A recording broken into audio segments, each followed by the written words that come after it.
All right, everybody, welcome to this virtual bourbon event. My name is Steve Akley. Of course, this one is called Our Flagship Whiskey, and it's quickly becoming our flagship virtual bourbon event. We really like these. We have a great following with these, as you can see by all the people that we've got on tonight. And it's a fun thing. It's an opportunity to not only drink some great whiskey, but to learn about that whiskey, what they're doing with it now, how they came up with it, what's the history of it.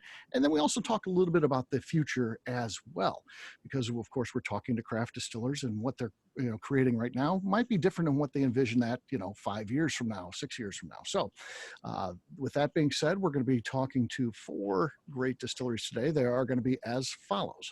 We're going to be talking to Pinhook, then we'll be talking to Lux Row, and then next up will be James E. Pepper, and finally Distillery 291.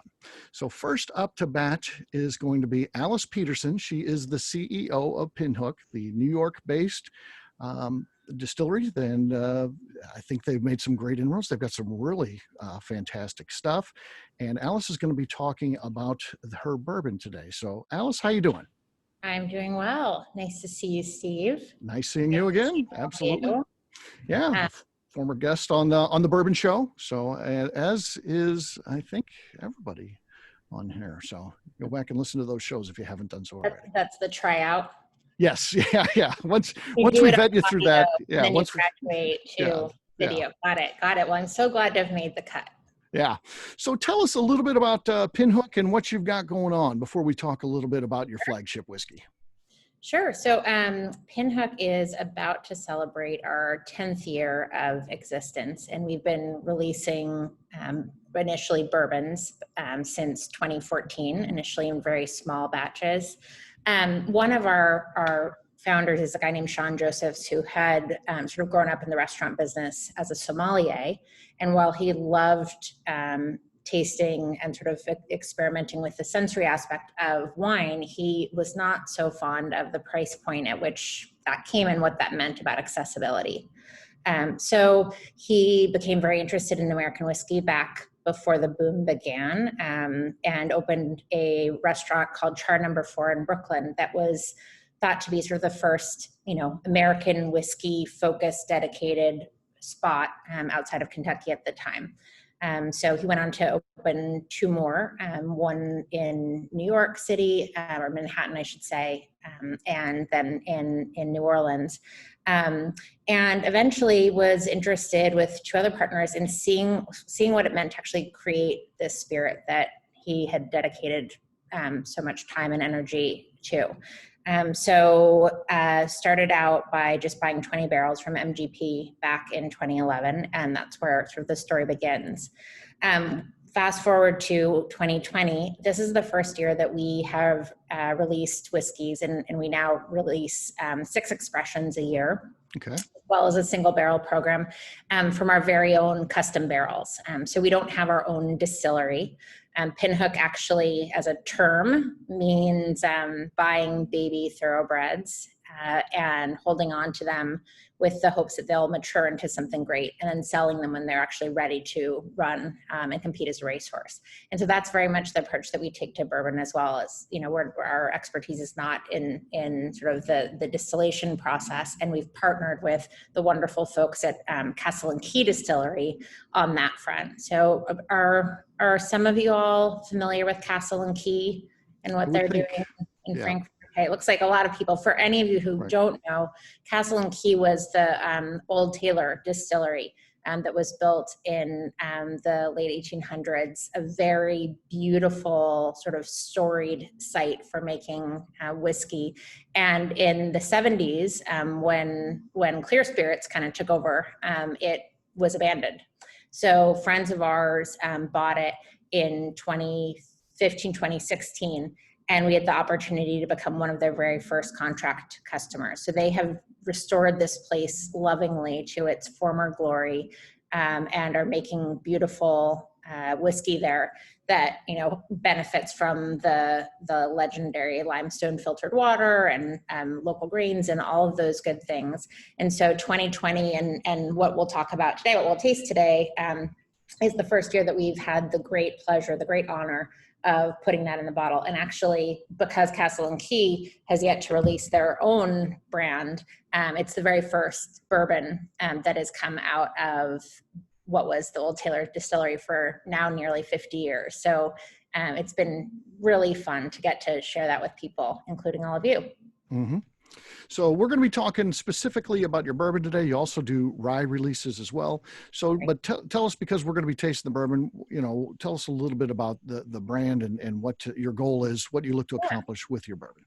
So, I mean, again, as I said, we're not distillers. And so we have, what we've been doing since sort of the beginning, and what we've really leaned into in the last 3 years, is that instead of establishing a set flavor profile and using the art of blending to recreate that batch after batch, year after year, we instead sort of take more of a winemaker's approach, which makes sense given Sean's heritage in that arena.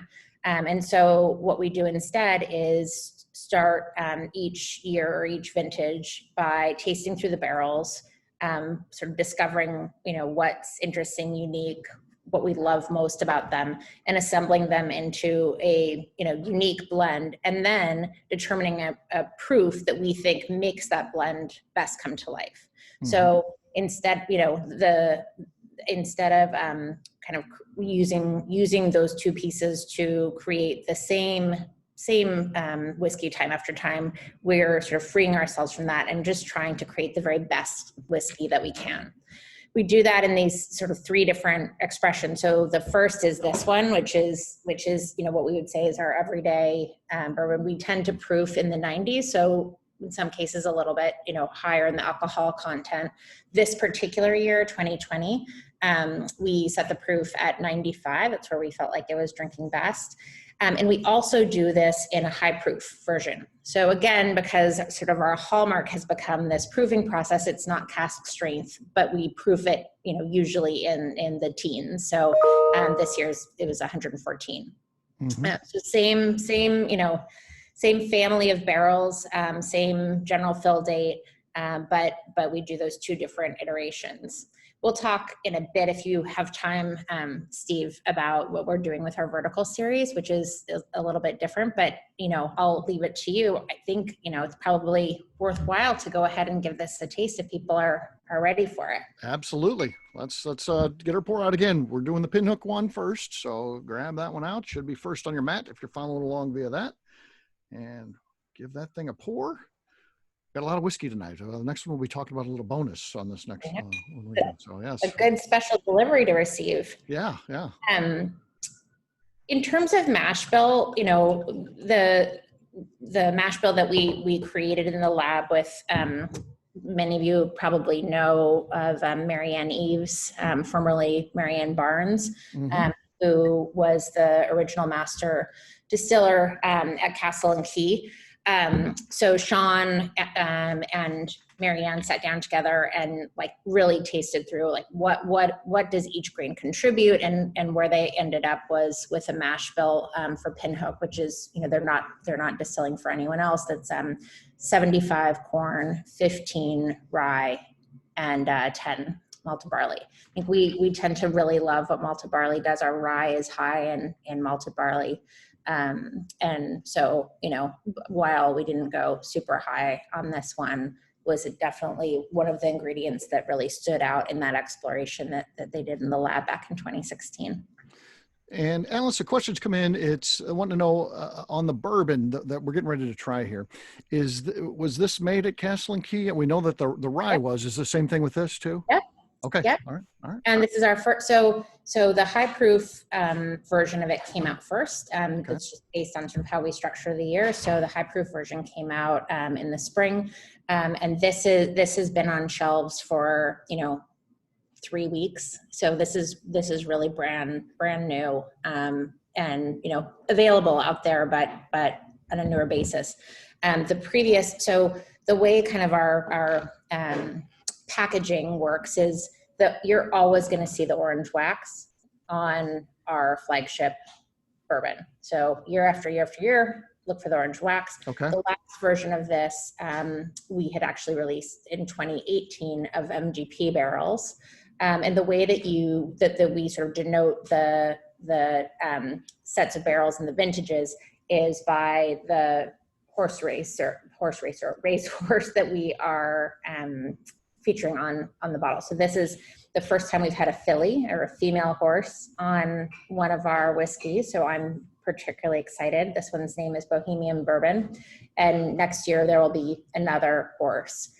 So just sort of a way, in addition to using the year to differentiate. And people have really enjoyed being able to drink, 2 years side by side and see what changes about them in terms of that flavor profile that I talked about, moving as we, again, just sort of attempt to make the very best. It's a neat aspect to your whiskey that you've got, because you're just like you talked about the Pinhook, the process. You're basically spec buying, a horse, and you guys are doing the same thing by putting a horse on the label. If that thing ultimately wins the Kentucky Derby or the Triple Crown, people's interest can be very up in a particular release just based on that. So sure, that's absolutely. No, it's a fun aspect. I think there are some people out there who kind of really key in on that. And there are some people who don't even notice that the horse changes. Right. Either way, we're just excited to have people, be able to rely on Pinhook having a really high quality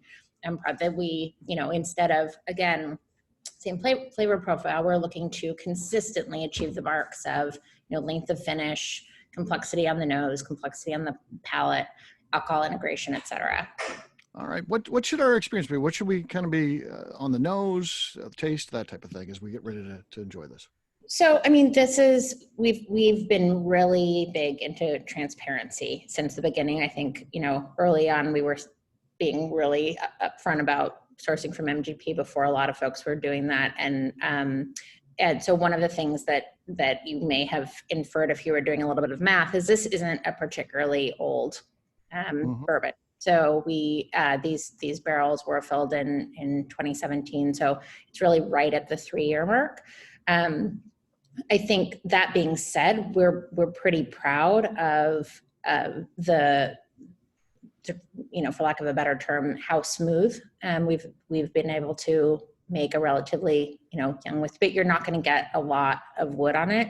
Instead, I think there's just a really lovely blend of fruit and spice more than anything else.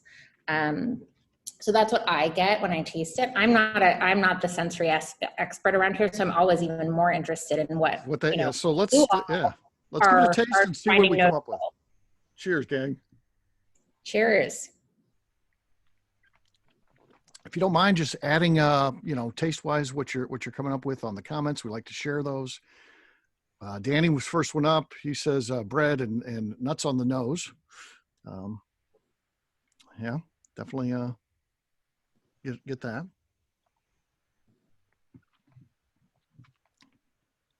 Cotton candy on the nose from Tim. Cherry sours on the taste.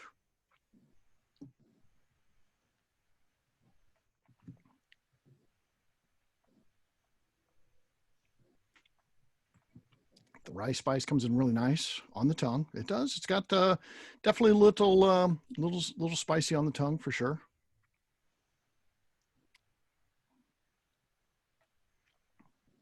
What else you guys catching on this one?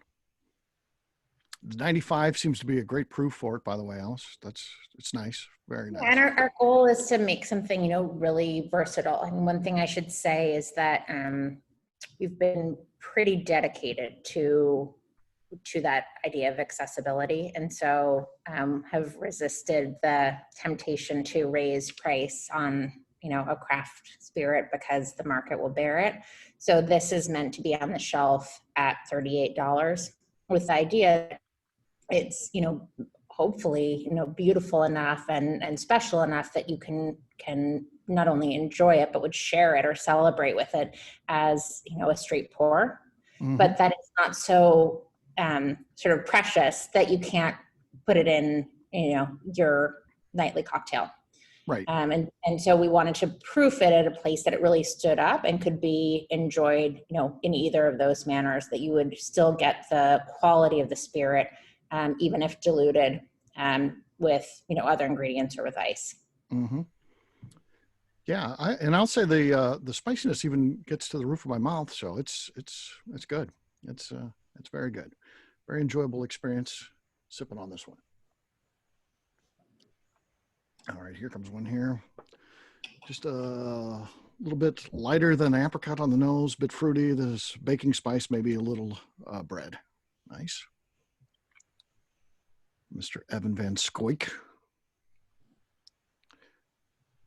Really enjoying it. Almost an Indian corn on the taste from Danny Kennard. All right, very cool. Alice, we always like to ask too a little bit about what do you think the future of this is? Now, what's cool is you're releasing some things that you've kind of done the thing where you're cooking in someone else's kitchen. You don't have a distillery, but you're instructing them what to make, and they're making it. And you've released a product that's about 3 years old. What do you envision kind of being your signature, your flagship whiskey down the road? Yeah. And this is common with craft because you're building to a place, 10 years down the road, you might be different than what you are today. Or you could tell me, hey, this is it. This is kind of what we're striving for with this brand. I mean, so we're a couple things. So the first is we will have more age on this, but I think it will stay a 3 to 4 year. I think our flagship bourbon will continue to be a younger bourbon, in part because we want to continue to be available at that price point. Mm-hmm. So that's the first thing is I think that the flagship, will add some age, add some complexity in the process, and we'll certainly continue our approach. It isn't our intention to then all of a sudden, take more of a mass approach where it's bigger batches, which means, that you can't taste and you can't blend uniquely. And I think the ethos behind it will stay the same. And I think we'll be able to put out, a better and better product as we have a little bit of age and get better and better at doing what we do. I think that a couple things. I think that right now our flagship is, less than, or I should say more than 2x our high proof product. Our high proof product is currently a limited, item that isn't available on the shelf year round.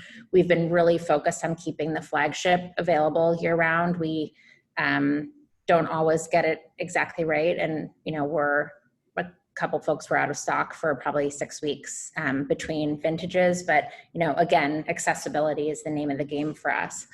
But I think our high proof may play a greater role. So, could at some point, depending on the taste of all of you, be sort of on equal footing in terms of availability. And we'll just see sort of where people are interested in going with how they buy and how they drink their bourbon and proof. Our approach is the same on both.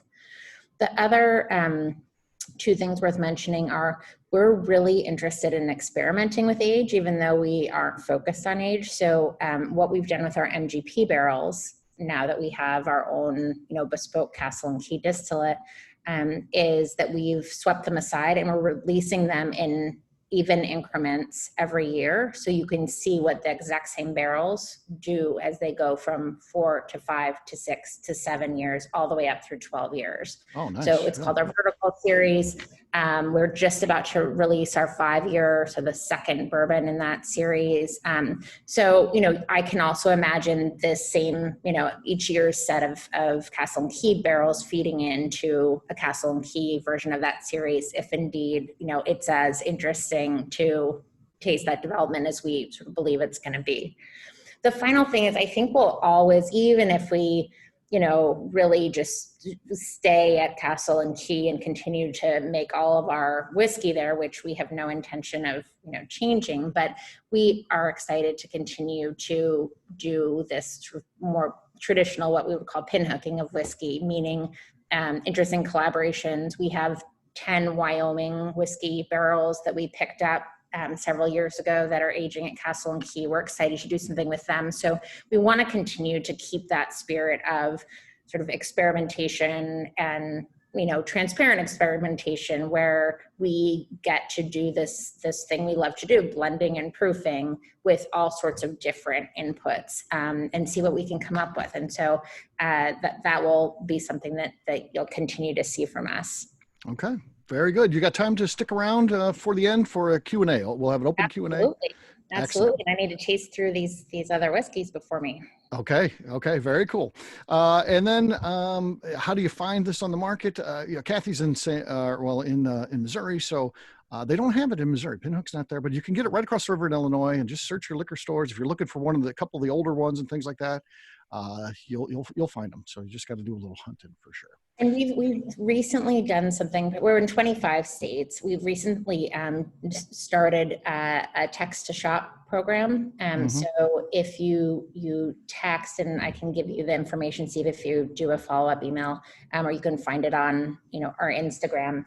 If you text the word Pinhook to a 6-digit number, they will find you whatever you're looking for nice. from a retailer that's able to ship it to you.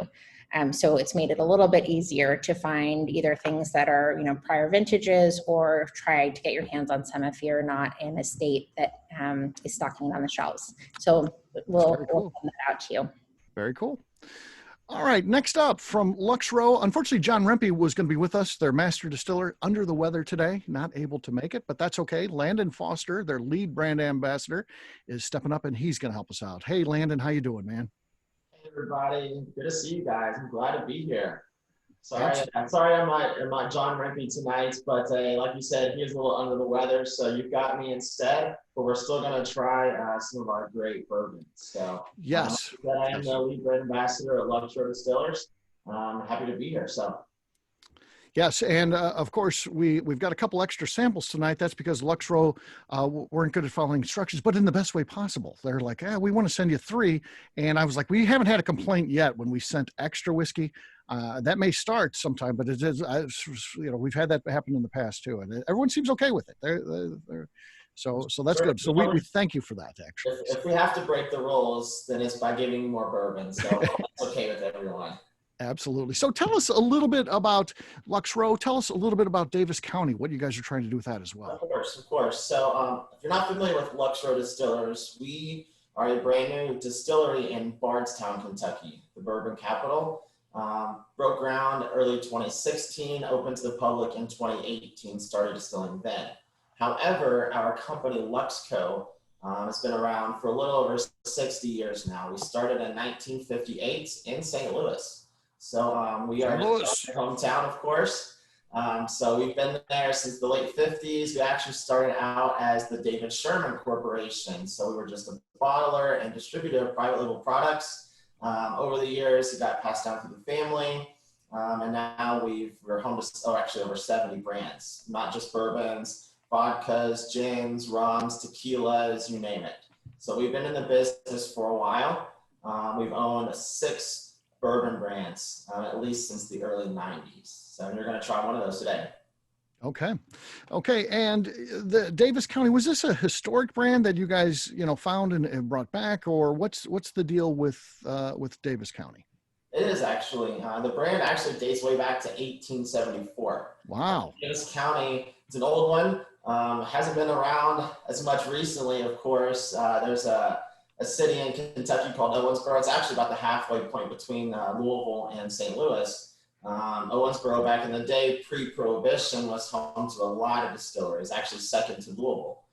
So there's the Davis County Distilling Company, which is where this brand originated. Fast forward to 1993, when our company purchased the label. So we've had this in our portfolio for quite some time and didn't produce it at all. We relaunched it to the public in February of this year with 3 expressions. Okay. And it is Davis County. When you look at it, it looks like it might be Davies or Davies or Davis, but it's Davis is what I was told. So I'm saying that correct, right? Correct. We had a little tip over that of what it was when we first launched it. How much way we're going to go as we call the folks up in Davis County. That's how it's pronounced. Very nice. Very cool.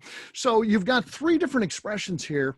Tell us about all 3, and then tell us what order, because we do have an order on our placement, but I want to follow the order that you say is best to try these in when we do it. Okay, sure thing. So we've got 3 expressions. they all start out the same. So the brand itself is actually a unique blend of both of Lux Row's mash bills. So at the Distiller, we have a wheated recipe and a rye recipe. Our wheat bourbon recipe is 68% corn, 20% wheat, and 12% malt. And our rye recipe is 78% corn, 10% rye, and 12% malt. So it's actually a unique blend of those wheated barrels and the rye barrels. Each expression is aged for 4 years, and it's 96 proof. So we're going to start out with the Davis County Kentucky Straight Bourbon, the original. Okay. So I don't know if you've got the labeling, whatever it is, the blue label that I have displayed in front of me.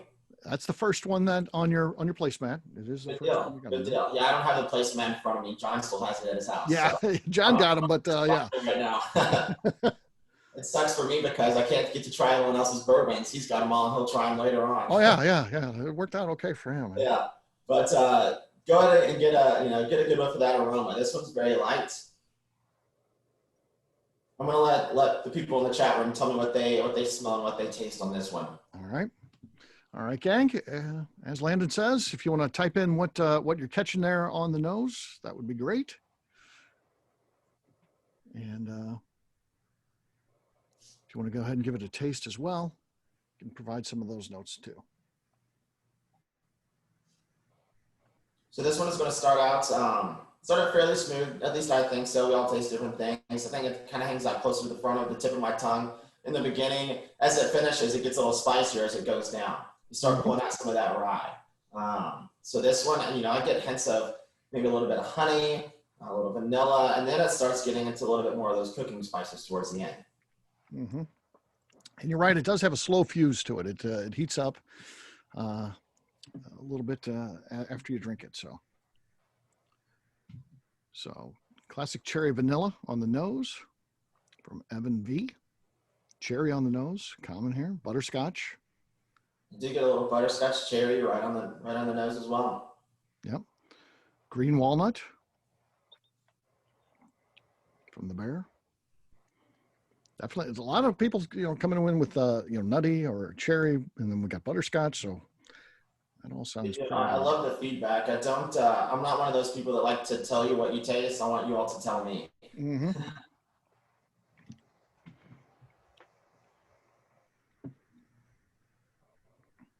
Definite honey to the taste for sure. Good mouthfeel. That's always good. Honey on the front, spices. Heats up the best way possible. Love the feedback, guys. Doesn't seem like a 96 proof. Good on the tongue, throat, the heat. Yeah. Once again, I agree. Just like with Alice's, proof is good. You hit the mark there for sure. Good deal. Yeah, John, I think I can speak for John on this brand. This was a very unique blend. John is, of course, our master distiller and our master blender. He created our Blood Oath series. Some of you guys may have heard of that one. Each one of those are different, and they have finishes in them. We're going to do a couple of finishes with the rest of our Davis County lineup here next. Great. All right, let's go ahead and try. What one do you propose is the second one, Landon? So I like to do the Cabernet Sauvignon finish. Okay. So, gang, just so you don't grab the wrong one, it's the third one from Davis County, not the second one. The second one is the French oak. So make sure you grab the right one. So we always do around a 6-month finish with any of the products that we release. This one that we're about to sample is a used Cabernet Sauvignon wine barrel. We pulled those barrels out of Napa. And this one it's really great. It's got a very interesting nose to it. It's a little more dry, as expected with the red wine barrels, maybe a little floral to it. Mm-hmm. So I'll let you guys take a little sip of this one. Okay.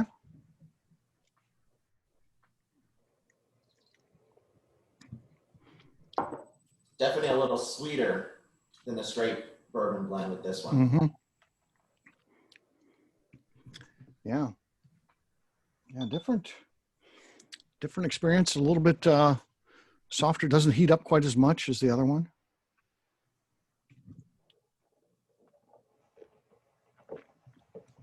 But definitely on the sweet side, which is good. Definitely finished bourbons are, of course, trending these days. Mm-hmm.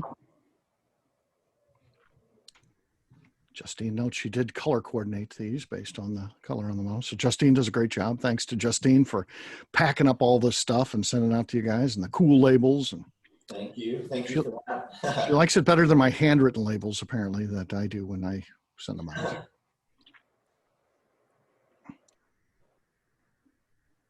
So what are some of you guys tasting? If you don't mind just to read them out there. I can't see it. My laptop's a little bit further away. Yeah. Mild taste, sweeter. The first was sweeter up front, Bear's saying. Dark fruit, like a plum. Todd's bourbon's asking how old. I don't know if you can say that, but whatever you can share. They're all aged at least 4 years. At least 4 years, okay. Okay. How long in the Cabernet barrel? 6 months. 6 months, okay. Mm-hmm. Cool. Anything else? All right. Dark fruit, again, hearing that. Cherry, maybe. Well, dark fruit. I get almost like a hint of raisin with this one as well. Mm-hmm. Yeah, I agree with you on that. All right. Our last one is the French oak. Last but not least, I like to save my favorite for the very end. I think a lot of you guys will like this one. Whereas, the Cab Sav finish was a used wine barrel, this is a brand new French oak barrel. So there's nothing, no other type of alcohol, they were aging in those barrels, brand new barrels. This one's going to be even sweeter, I think so. So okay. Same age, same as, at least 4 years old, and also a 6-month finish. Okay.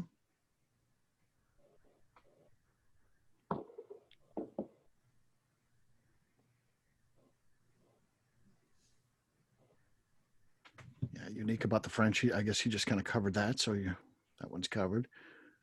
All right. What are you guys getting on the nose on this one? Again, fruity on the nose. A little bit different experience than the other two. Give it a try. A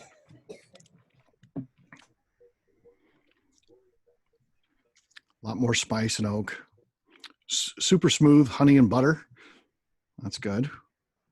I think this one is very, very buttery, silky, kind of creamy almost. Mm-hmm. This one really coats the inside of your mouth for sure. Yeah.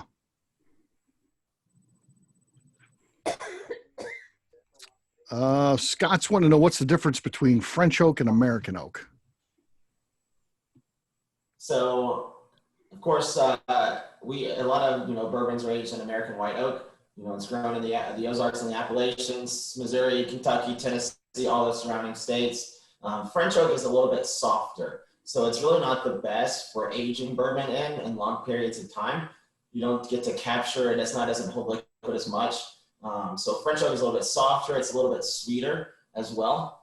So I think that's why you get a little bit of those smoother, creamier, sweeter tones with our French oak finish. Okay. Okay.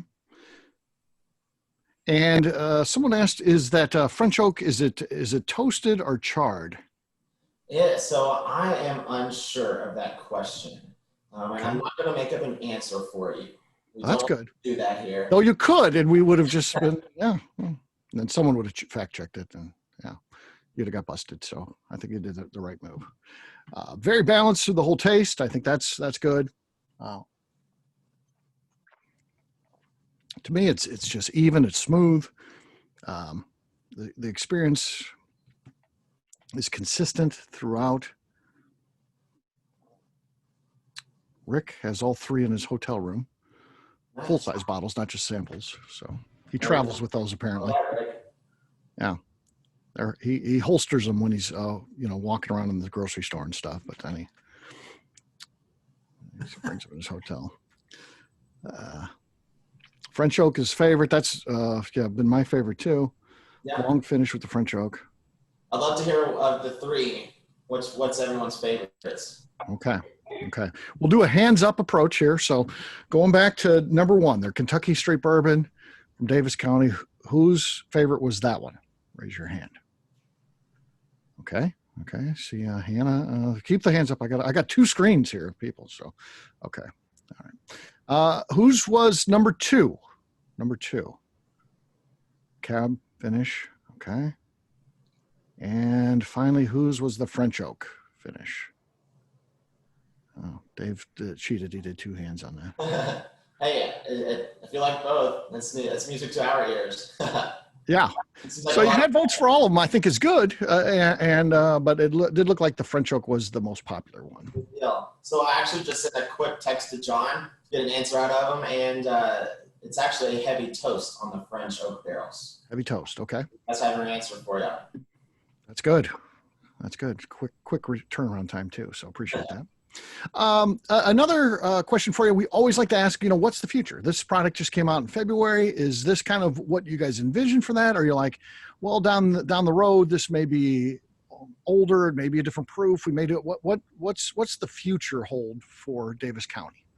Kind of to mirror what was said earlier, I believe that, we're going to continue with at least this age for the first three. Who knows, we may experiment with older age bourbons. We've got a lot of other bourbons in our portfolio that are older. For example, we've got a Rebel 10-year-old single barrel. We've got a Lux Row 12-year-old double barrel. The Blood Oath series is different every year. We've got an old Ezra Brooks. So we've got some older age bourbons in our portfolios. And really the goal behind the Davis County lineup was to cater to maybe like a medium market.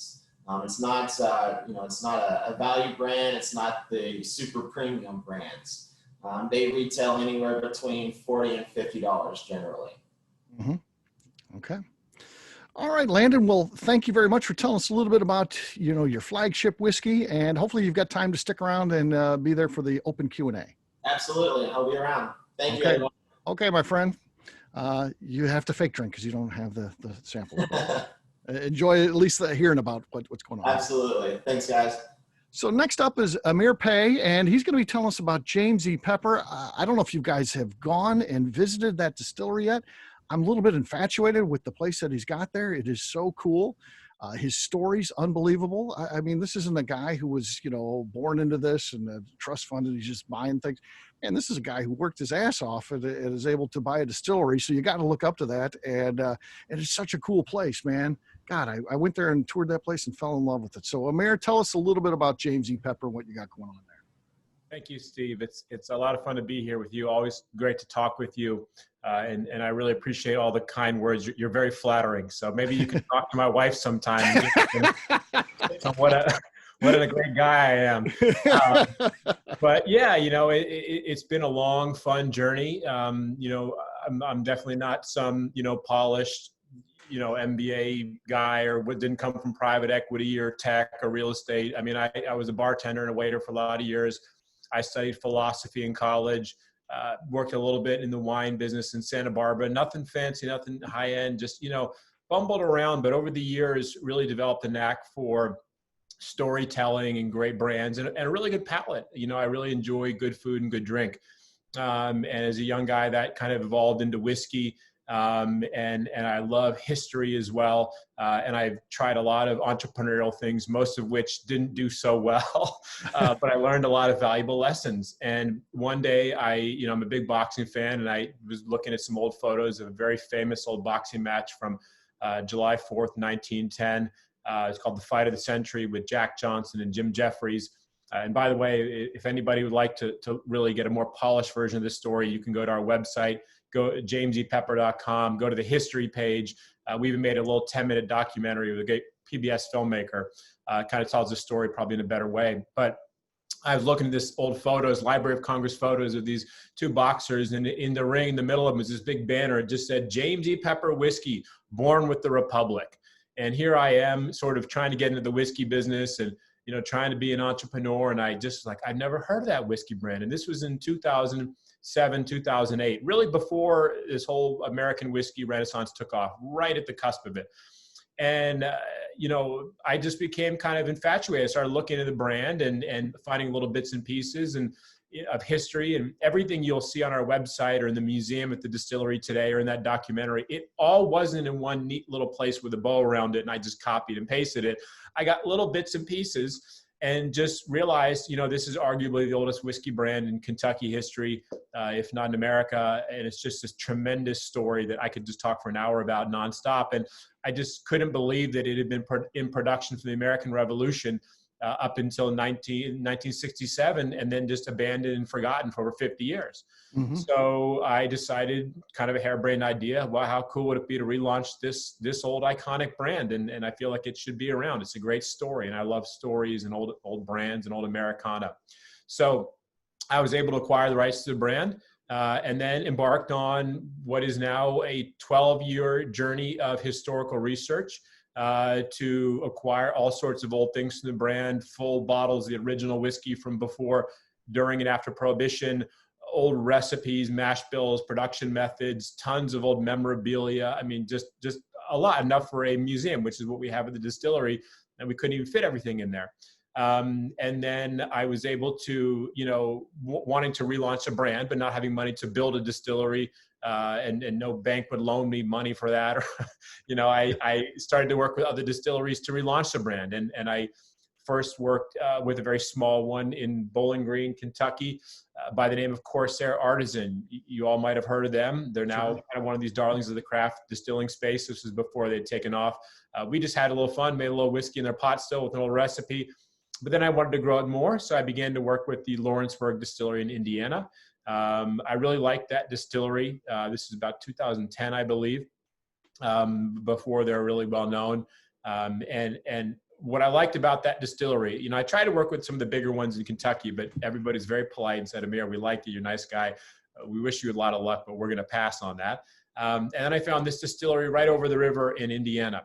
And not only was it an ex-Seagram's plant, Seagram's, for those of you who know whiskey history, made the best whiskey in the old days during a very dark period in American whiskey. They were really heavy into science and technology, and they wrote books about it, and they really focused on quality.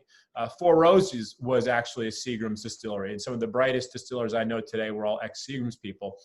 And actually, Four Roses, when they were getting that, when Jim Rutledge was rebuilding that, their premier distillery was actually the one in Indiana, Lawrenceburg, and they would send distillate samples from Four Roses to that distillery to analyze, to let them know how they were doing in the process.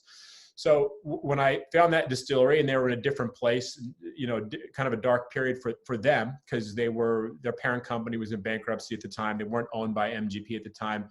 But they not only were a great old distiller with great processes, a great master distiller, Greg Metz, who's a friend of mine, but they made this rye with 95% rye in the mash bill, 5% malted barley. And what I loved about that, not only was it a very tasty rye and a very unique one, no one else made one like that in the United States. Everybody in Kentucky was using corn, but James E. Pepper used to actually make a rye, a pure rye with 100% rye in the mash bill.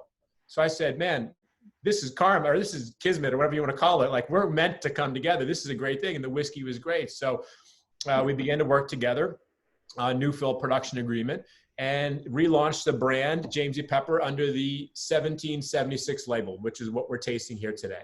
100 proof, straight rye whiskey. And this was really our flagship product back then and up until today even. We really just did very well organically with it. We were very early to the rye scene in America, had a lot of success. And that really allowed me to build this independent kind of bootstrapping whiskey company, very lean, very mean. And the whole time I was also visiting the old abandoned Pepper distillery in Lexington. Peppers really have two well-known distilleries in Kentucky.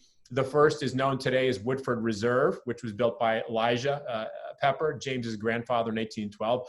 For some reason, I couldn't get that one. Brown-Forman had it locked up. They wouldn't let go of that one, huh? They wouldn't. I tried. I made them a low ball offer and everything, but they were like, I got no reply. So anyway, so I'm visiting this beautiful old but abandoned and derelict distillery in downtown Lexington that James E. Pepper had originally built in 1880 when he lost control of the old family one. And, it had been abandoned for 50 years and was a really bad way. But over the years, I kept coming. There's somebody with a bear mask who just came into the picture there. That's it's distracting a little bit. That's a good look though. So I was able to, over the years, working with the people on the property, come to an agreement to rebuild the distillery, and that's what we did. And we rebuilt it. Took a couple years to do that, and in December 2017, we fired up the stills, rebuilt, beautiful system with Vendome, who actually built the same still system there in 1934, the year Prohibition was repealed in Kentucky. I actually have the original mechanical engineering drawings from that still system from 1934 and worked with them to rebuild it. And we began distilling using the exact same bourbon recipe as when it shut down in 1967. And so we've been in production there now for almost 2.5 years. And so we haven't really put out any of our own whiskey. We're going to let it age some more. So what you're drinking today was distilled in Indiana, but we have taken full production in-house. We have a lot of great production capacity, a great master distiller, Aaron Schorsch, who before joining us had close to 20 years of experience from Seagram's, Jim Beam, Sam Adams. So we're really excited about what the future holds. And we're going to have a lot of new products. We're going to revive a lot of historic labels from the distillery. So making a lot of old recipes, but also a lot of new innovative recipes, because it's a great time to make whiskey. But we're also still very, passionate about and fully behind, our flagship product, which got us to the show, and still carries a lot of water and has always and continues to win lots of double gold medals and blind competitions, and just won a big one on the internet the other day, best rye whiskeys. Fred Minnick did a thing, best rye whiskeys under $40 and blind, and we took first place in the whole thing. A lot of big names. Congrats on that. That's huge. Yeah, that's really big. And so, we just take a lot of pride in that. And I think for us, it's really about, the first thing is high quality whiskeys, and at a great value. But also just respecting the history, and then also using that as a basis to kind of innovate and do new things. So yeah, that's kind of our story in a nutshell. Yeah. And a fantastic place to visit. Now is your distillery there. It's a whole thing going on. It's literally, you spend a whole afternoon there. There's restaurants and all kinds of cool places to go. And it's really a neat place for sure. Please come see us. We're on the craft bourbon trail right downtown Lexington. We're in the heart of the distillery district in Lexington. So you can come to our distillery, take a tour, and then step out left or right and go eat, great dinner, have great cocktails, take an Uber to the Hilton, whatever. We're a great way to end a day on the bourbon trail, and Lexington is a great city to stay in and end the trail. So we're also big ambassadors for the city of Lexington. That's a big part of our identity. And for those of you who haven't visited or spent time there, we really invite people to come and do that as well. Yeah. Apparently, go hit Crank and Boom while you're there, according to the bingo. Get some good ice cream. Yeah. You can come to our distillery, walk through, do the tour, drink whiskey. Literally walk left or right, have gourmet pizza, craft cocktails. You can go to, Goodfellas, or go to Middle Fork Grill and have, a steak and a bottle of wine, whatever you want. Then you can go to next door to Crank and Boom and have gourmet ice cream, and you can go across the parking lot and throw battle axes if you want. So it's like really, and I didn't even touch on it. You can go to the Burl and see a concert. I mean, this is all walking distance. So it's really this hopping area in downtown Lexington. I can attest to that. I'm jumping in as well. It's a great district. Yeah. Thank you. Yeah, very cool. All right. So go ahead, and if you haven't done so already, give yourself a pour of the James Z. Pepper 1776. And let's nose that and see what we got. Now, again, this is 95% rye in the mash bill, 5% malted barley. Bottle at 100 proof, unfiltered. So you're really getting a lot of character in there. Yeah. Yeah, that's good. Vanilla on the nose, dried lemon, herbal. Definitely going to get a lot of the way of the rye flavor. I mean, this is a quintessential rye drinker's rye. Okay. No corn to sweeten it out, round it out, which is not bad. It's just different, but if you love that rye note, those eucalyptus, minty, cloves, herbaceous, all that complexity and vibrant flavor, this is the rye for you. There's also a way that we do the production, the way we cook it up, the temperature, and that whole process, it really, preserves that sharper profile. And again, I'm not saying better or worse, I'm saying different. You can cook it up at a higher temperature, round it out a little bit, soften it out, which can be very nice. But if you want that, whiskey with guts, that flavor, that big rye, full rye flavor, this is the way to do it. And I like to drink it neat. It's obviously a lot of fun on the palate, but you know, great in a cocktail. Really going to shine in one of your classics, an old fashioned, a Manhattan, Sazerac, you name it. Oh yeah, that is really delicious, my friend. Very good. Thank you. Lemon zest on the nose. You get cloves and cinnamon, they're saying. Get a bit of that. Sometimes I get almost a hoppy, piney note in there too. Mm-hmm. Yeah. Yeah. You know, it's funny. There's one note that a lot of people say is a dill note Mm-hmm. that I honestly never get. And I hear people say it, but for me, I never get this dill note. I mean, to me, it's a lot of these minty cloves, eucalyptus, you know, but all that note, a little bit of wildflower honey. It's actually got a great mouthfeel to it. So there's some sweetness. It's not just all sharp edges. You know, to me, it's vibrant and complex, but there's a good mouthfeel. You know, there's a good roundness to it. So it's not too sharp. You know, it's not too astringent or something like that. Better than Whistle Pig, some say. A couple of people are saying that. We beat him to blind. The barrel proof, we do a 76 barrel proof, and we have beat Whistle Pig in blind on that. Really? Okay. Very cool. Todd Bourbon said dill, but I sometimes I do get dill on MGP, but I'm not getting it on this one at all. But it's interesting. You know, there's a lot of variability. So number one, we've had this relationship with them where, you know, we're filling our own barrels, right? So there's a lot of control you have over the maturation. We're about 4 years here. I think the label says 3, but honestly, it's 4 years going to the bottle. We started out at 2. We keep getting older, you know, 3, and we're pretty much going to the bottle at 4 years old now. But you are able to have a lot of consistency in sort of, you know, we send in our own cooperage, you know, so that's one unique part. But the proof you bottle at, and also if you do any kind of filtration or lack thereof, can actually have a really big final effect on the flavor of the whiskey. So it could be, you know, the same distillate that you know, other people use, but you can really end up with quite a different product. Yeah, mouthfeel is great on this one too, Amir. So as you talk about that being a thing, I mean, it definitely, you know, coats the inside of your mouth. It's great, man. Yeah. Somebody's looking behind you. I want to know what the skinny bottle with pepper on it is. Oh, I'll show you. This is a new one we started doing. Single barrel line from the old Pepper Distillery. This is something, we have a number of whiskeys in the pipeline, some distilled by us, others by partner distilleries. And sometimes we find honey barrels we like and we will bottle them up. Or people have just started asking us, can we pick them? And we decided to kind of partition that line out into this and really to pay homage to the distillery project, you know, which is such a big thing for us. And 1776, we love it, but it didn't really tell that story. And, you know, as I said earlier from my bootstrapping story, we don't have a marketing budget at all. So like, we need to tell our stories through our products and the story of rebuilding this historic distillery, DSP Kentucky #5. We wanted a product to talk about it and what we're doing there. And so single barrels, whether they're distilled by us, you know, we list on the back, we do a strip, we list the DSP, where it's bottled and distilled. You know, we're doing a lot of 4-year-old single barrels now, bottle 110 proof. And, you know, we're just putting these out there. So not in huge distribution, but you're starting to see it roll out. You're starting to see some retailers pick them up. And we're doing some interesting ones in the distillery. And this is going to be a product line that for us, you're going to see different things. You know, we're starting out with these ryes. You'll see some bourbons in the future for sure.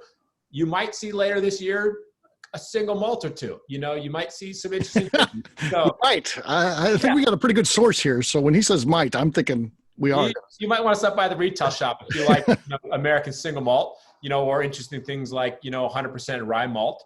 There's a lot of fun things you can do. And I will say, we wanted a line to, you know, we have core products, obviously. The majority of what we produce there is bourbon. But we have such a cool distillery that, you know, great still system from Vendome. But the best, literally, distillery architects and mechanical engineers in Kentucky usually work on $25, $50 million projects, big ones. They worked on ours, a little baby one. And we can make a lot of whiskey, you know, enough for the U.S. and international, but at the same time, we produce about 2.5 to 3 barrels a production. We do a single shift operation.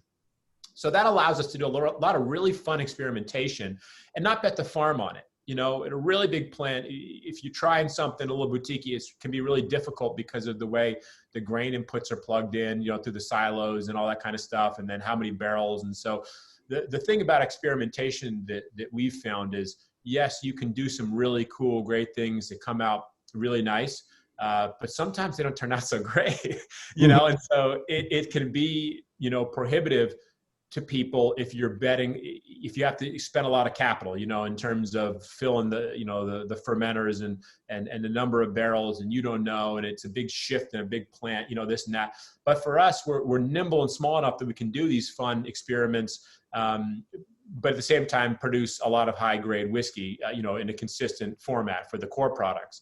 And so we were like, how do we have a product line that allows us to do these very limited things and then release them, whether in the retail or certain markets or give to certain retailers, and sort of the old Pepper's way to do it through our single barrel line. Very nice. Yeah, definitely stop by and not only take a great tour, drink some whiskey, pick up some cool things in the gift shop. Doesn't sound like a bad little day, right?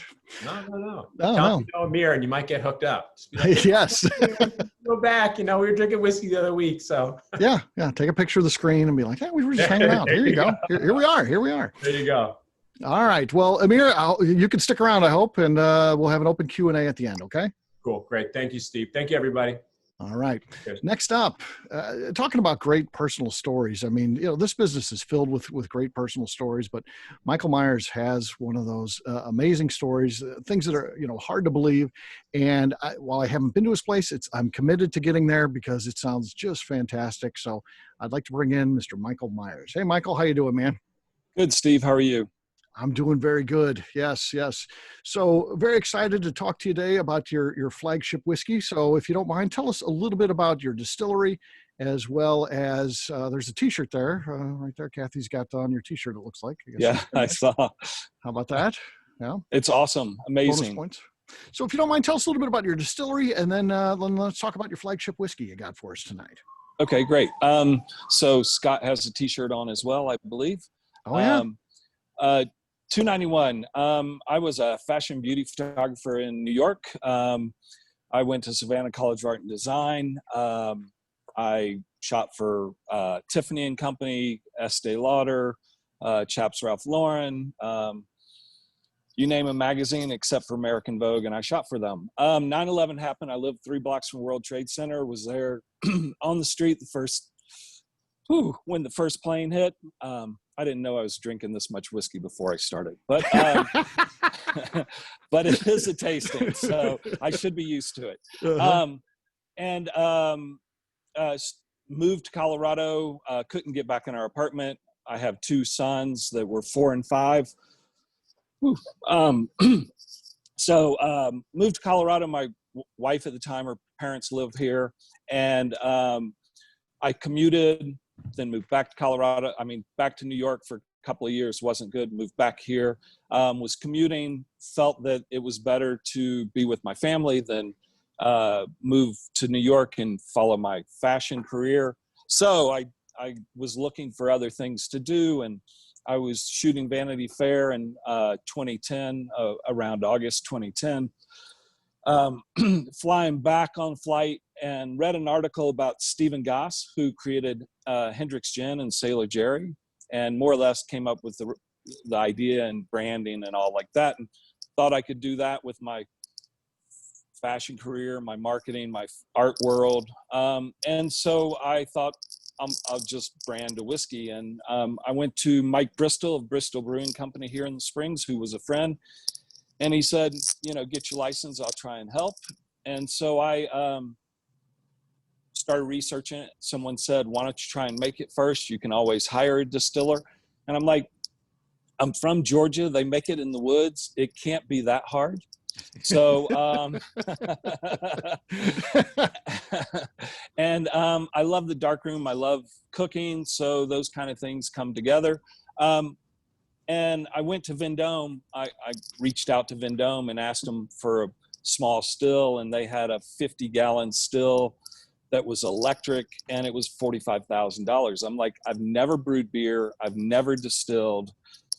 I can't spend that money on a still. I'm bootstrapping this. So I decided that I could build my own still. It's crazy, right? And this is all Don't true. try This this at is home. not Yeah. made up. I I'm know. not kidding. And there are times when I start telling it and I'm like, this sounds crazy as hell. But, and that still is this one right here.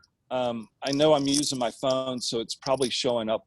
But if you can see me in the little picture, that little still is my original still. It is built out of photogravure plates. So a photogravure plate is a flat copper plate that you chemically etch an image. You put ink in the plate, you put a piece of paper with it, run it through a press, and you get an inked photograph. So I had 7 of these plates, 32 by 36. They were in New York at the guy that made the plates. I was done with them for photo printing. Mhm. And I had Lothar FedEx them to me for $100, which was cheap then. It's not $100 now. I took them, I drew up my still, had somebody put it in CAD. They cut, water jet cut the copper, found a guy in Colorado Springs that could TIG weld copper. Not many people can do that. So he TIG welded it together for me. I built that still for about $3,500. Originally I started in 300 square foot, 2 doors down from here. It was in a basement space. I had a DSP. I'm DSP Colorado 23. It had a thump keg with it, which was a 5-gallon cask that I had built a manifold with. So when I upgraded to a 300-gallon pot still, this one's 45-gallon. My bigger one that's next to me too is a 300-gallon still that was built here in Colorado Springs by Cogetic. They build parts for DOD. They build parts for nuclear subs. They build titanium ball valves. The ball's about this big. Nickel press rings for propulsion tubes. I mean, they're badass metal people. And so they like whiskey. They said, we could build you a still. So they built this 300-gallon one. They are engineers, and they didn't believe me that it did not need to be built out of plate copper. So that still is about that thick in copper. Holy cow. And heavy as hell, but it's beautiful. It runs really well. The thump keg is now my original still. Yeah. You can see some of the etchings on the still if you visit us. There are some pictures and some articles where you can see it as well. I live in Colorado. I wanted to make a Colorado whiskey. I love rye whiskey. So what I wanted to make was rye. My first batch, my first finish run was September 11th, 2011. Kind of on purpose, kind of not. The still got finished a week before, like September 11th of 2011. I was like, I might as well wait to that and remake that anniversary. Mm-hmm. So tomorrow, will be 9 years. In that 300 square foot space, Jim Murray gave me barrel number 2 of my rye whiskey, 94 points. Holy cow. Right? Yeah. Out of there, I have Jim Murray's Whiskey Bible's given me, out of that 300 square foot space, 2 liquid golds. I have a third recipe, which is Bad Guy Bourbon, a 4-grain wheated bourbon that got 95.5 points. Until 2021, because his Bible's getting ready to come out again. So far, we have 9 liquid golds from him. 2018, my rye whiskey won World's Best Rye from Whiskey Magazine. 2016, it won America's Best, first time presented. We have many double golds. We are going to taste the rye. Okay. But I set out to make a Colorado whiskey, big, bold, and beautiful. I love Kentucky bourbon. I love Tennessee whiskey. We have a family farm in Flat Creek, Tennessee, which is between George Dickel and Jack Daniels, about 7 miles both ways. But I wanted to make a Colorado whiskey. So my whiskey is going to be very different than what we tasted already. and big, bold, beautiful, rugged, refined, rebellious. It's 61% malt rye, 39% corn. It's got a lot of color. It's very dark color. Yeah, people have been talking about that in the chat. Yeah. Yeah. Go ahead and pour that if you haven't done so already. It's 128.6 proof, barrel proof. Right. Ended on a high note here. All right. Go ahead and give that a nose, everybody, and tell us what you get. While you're tasting and telling us what you taste, 291. 291 comes from my dorm room in college. I was photo major. In that dorm room, freshman year, I learned that the very first photo gallery ever in the world was Gallery 291 on Fifth Avenue in New York, Alfred Stieglitz. When I started the distillery, building the still out of photogravure plates, and the process of the darkroom remind me of distillation, I thought 291 would be a great name. So that's where that comes from. The bottle, you guys don't have a bottle, but that's my bottle. Yep. A regular cork, a cage. The cage comes from, everything has a story. The cage comes from when I was young. I thought I was watching a Western movie on TBS. Come to find out, I was watching Little House on the Prairie, and they have an episode about transporting nitroglycerin, and it's so high powered, and a jolt will make it blow up. So they wired it into a wagon so it would, not jolt, just jostle around. And so I thought, I'm making high proof whiskey, I might as well cage it in. The handwriting on the bottle is actually my handwriting turned into a font so that I could lay it out. All the labels and everything I designed, and just mainly because I'm bootstrapping and I know how much it costs to have label design, product design go on, advertising, all that stuff. But yeah, so trying to think if I forgot anything in my story. I got a little sidetracked. I want to throw one thing, and we'll talk about the whiskey again in a second here, but the next time you go to see your mother, let me know, and I'll travel with you. And again, I'm sure your mother's great, and I'd like to meet her, but her neighbor is Sam Elliott, the actor. I want to meet that guy and get him to record some stuff for the listening to the ABV Network. Man, that's the dream right there. That voice. He is amazing. Sam Elliott, I've known for over 30 years. That's crazy. I met him through a family friend. My family met him and Catherine Ross. Catherine Ross has become and is my mother's best friend and soul sister, as Catherine said the other day on the phone. They are dear friends of our family. And I shot Sam Elliott. There's a picture of him in the tasting room that I shot 30 years ago. I've shot him a couple of times. He tasted my whiskey, was drinking it with me for dinner one night, and was like, "This is really good, really, really good." And thank you. Emily's reminded me I forgot about Aspen Staves, but we'll get there. So he, a week later or so, we get a phone call at the distillery. I think it was a message because there's no option to get a hold of me. So it was a message to somebody. And it was the prop master from the ranch, and he wanted a case of whiskey. He said Sam Elliott requested a case, so we sent it out. I didn't know what he was doing with it, if he was going to have it in his green room or what was going to happen. And Sam reached out, said that they were drinking it on the ranch, and it would be on this episode. I forget the original first episode. It's not I think it's second season, but I'm not exactly sure.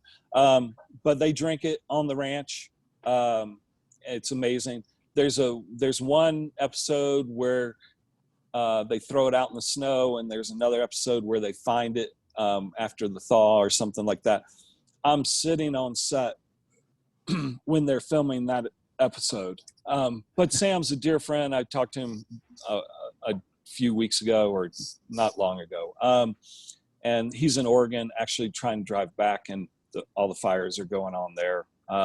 But yeah, so Steve, I'm trying to get him to say 291 Colorado whiskey, but I haven't yet. But I respect that. It's his business. I understand, business and asking for favors as a photographer and a whiskey maker. So, Right. Aspen staves. Emily took the stave from me. Hold on. Yes.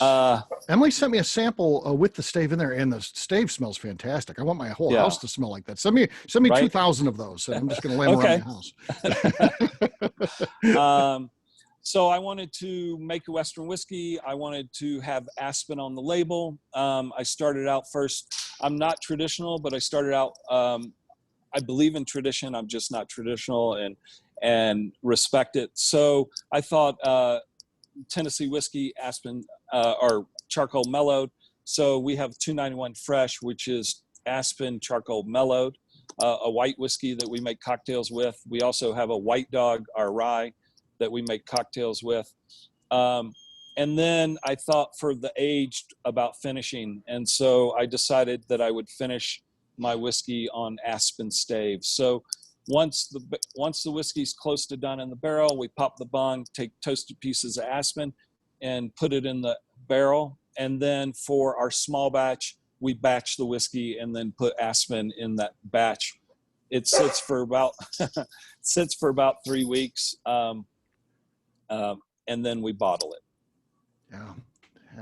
The nose too evolves as somebody said prunes, and I was thinking even kind of grapes. Almost smelled like it had been a wine barrel finish, but it's not. And then vanilla ice cream certainly comes to mind. I mean, that's good. Eric Jett is now my head distiller. I don't believe in the term master distiller, especially for somebody like me. I've now got 10 years behind me, or almost 10 years, but early on, there are a lot of people with a lot more knowledge and generational knowledge that I don't have. So I don't really believe in that term, especially for me. I'm the founding distiller here. I distilled and made everything for the first 3 years, and then brought on Eric Jett, who Eric was at my very first tasting 6 weeks into making my whiskey. I'd been distilling for 6 weeks, and they tasted my White Dog up in near Stranahan's at the Rack House Pub. And he was a part of the Stranahan's team that was walking around. And they were like, that's the best White Dog we've ever tasted. So Eric, at that point, I was like, he's going to work for me. Took me 3.5 years to get him to start working for me, because I was bootstrapping it, and now he's makes all my whiskey.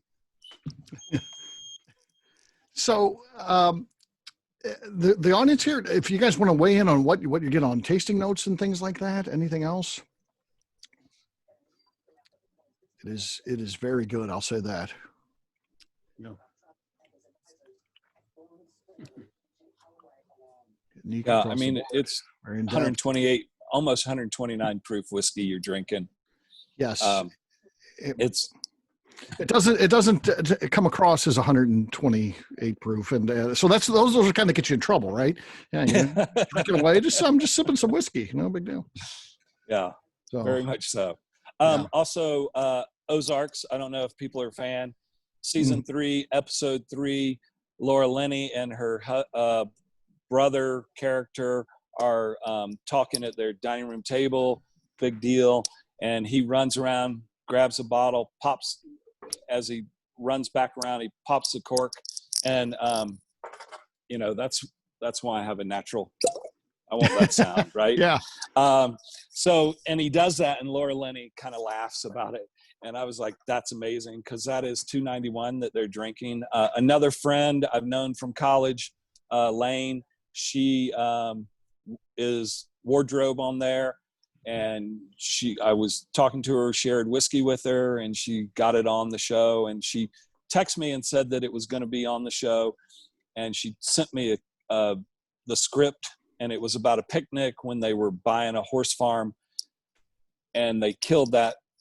They didn't use a bottle in that scene. And she's like, "I'm sorry, Michael, I don't know if it'll ever make it," and I'm like, "Oh." And then she texted me a month later, and said that it did. And it was the only featured spirit in season 3. So that was a really nice thing.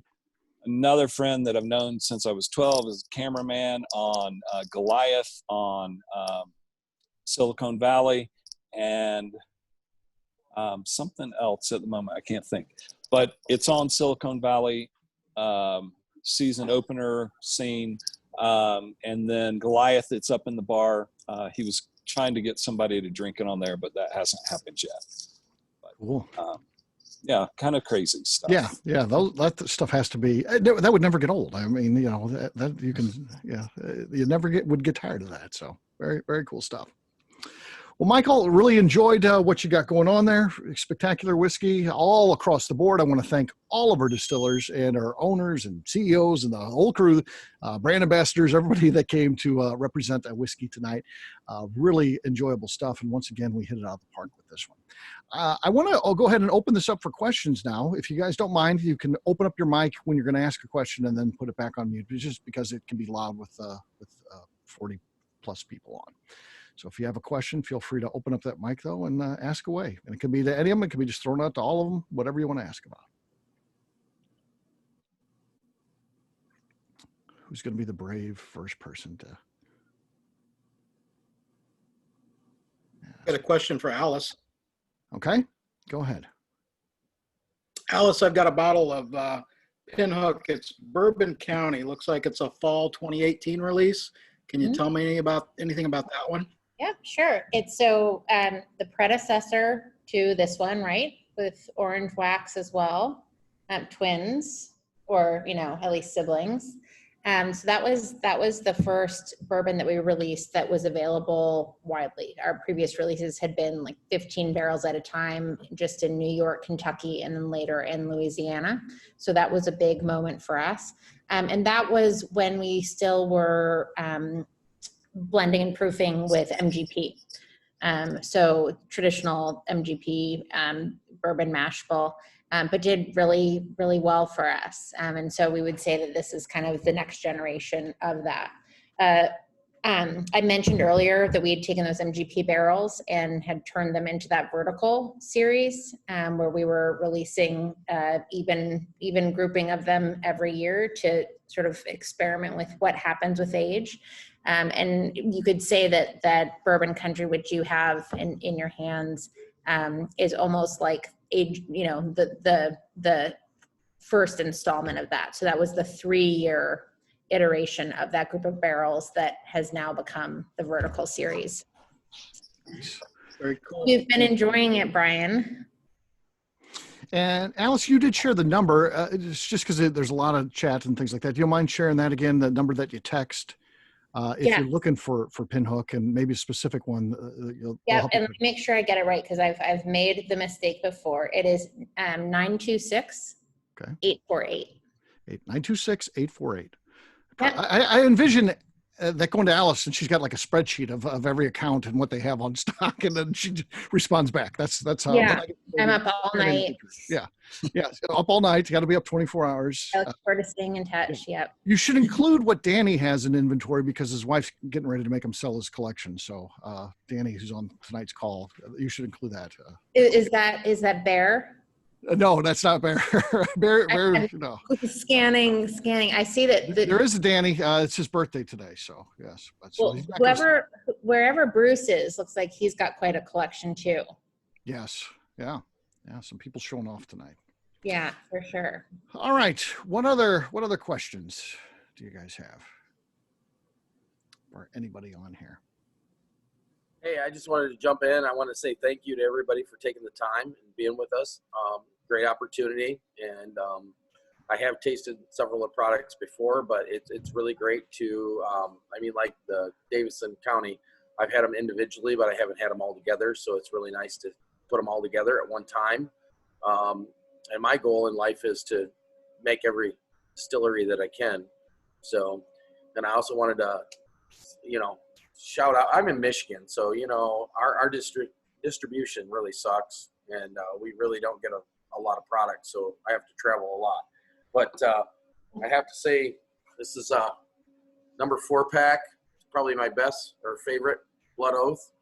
I've tried most of them, but I'm hoping that they do something similar to that in the future because I really didn't care too much for the 5. The 6 was better, but I really like the 4. And like you said, the Pinhook really interested me also. I have some friends that are really into that and just started getting into it. So this was my first opportunity to try the Pinhook. So this was a fantastic opportunity for me to try some stuff that I didn't have an opportunity previously. Yep, that's what this is all about. So an opportunity to hear about the whiskey, find out more about it, and then of course taste it. So I mean that's what makes these so great. So absolutely, thank you. Thank you, Mr. Bear. All right, Kathy asked a question of me, and I didn't see it. Kathy, go ahead. Just ask it live to the group here. You're on mute, Kathy. Can I make this? There you go. I understand you may have a secret whiskey. I would like to know about that. I'm not sure who's giving you that information, but we have a E series. So our E series is our experimental batch, 291E. This is batch 8. It comes out tomorrow.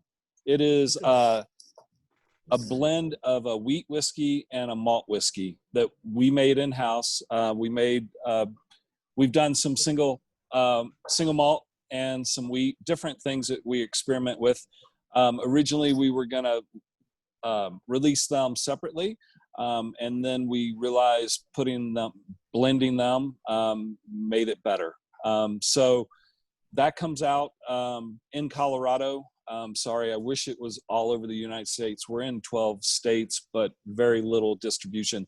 And our releases, our allocated releases, mostly are Colorado at the moment. They're very small. This one is 350 bottles. They've been smaller than that. We did just have a release around Father's Day of batch 7.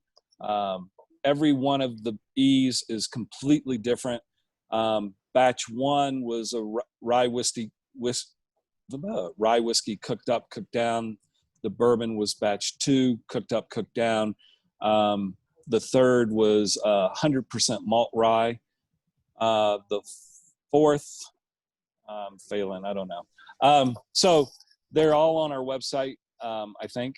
I'm looking at Emily. Some of my team is still here. But yeah. So that's it. We also have a HR, which is a high rye bourbon, and Bad Guy that are coming out in October and November. Excellent. All right. What else does anybody want to know? Michael, is this one available at your distillery? Yes. My daughter lives just a mile away and works very close to your distillery, so I may have to send her on a mission. You should. Everyone, that's the Ewalds. If you want to reach out to them and give them their list, and then they'll then distribute to you. So if you ever go to Pub Dog, she bartends and manages Pub Dog. Oh yeah. Okay. Nice. What else? Reaching out to Dave now.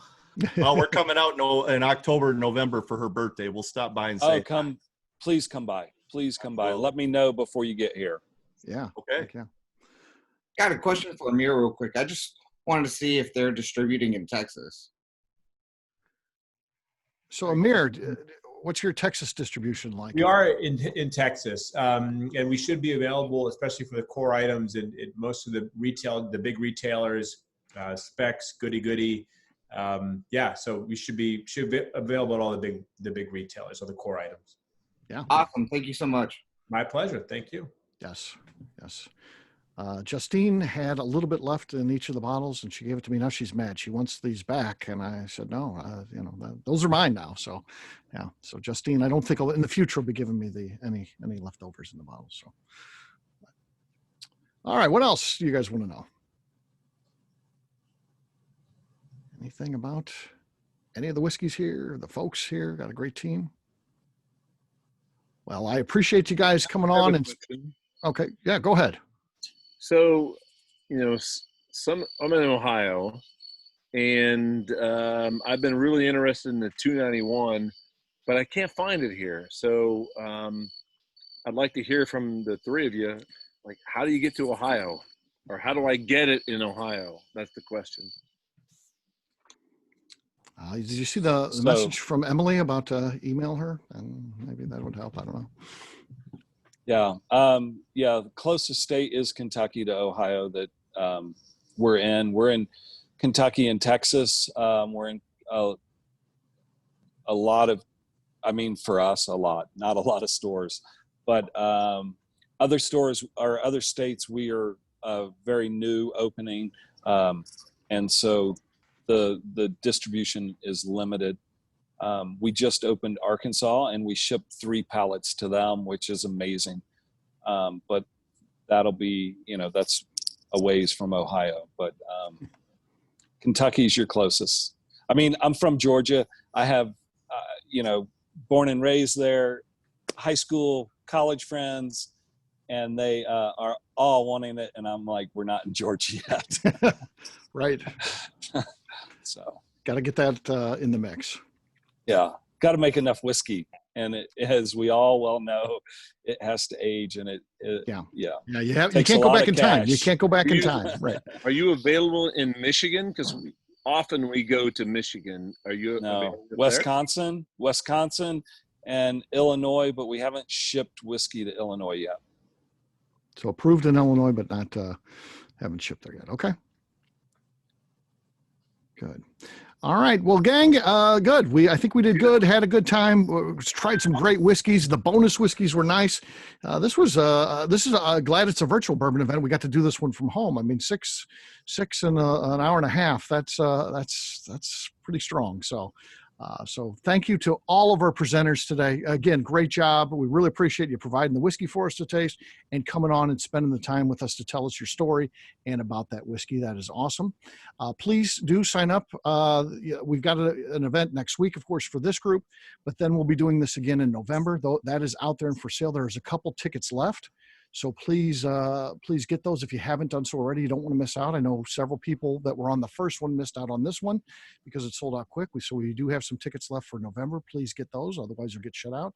And then we are working on January now. And as soon as we finish that and round out who's going to be available, we will announce who's going to be available in January, as we do this every other month. So with that, we appreciate everybody taking time to be with us, learn about these, and we'll see you guys next week. Take care, everybody. Thank you, everybody. Thank you, Steve. Thank you very much. Thank you. Bye, everybody.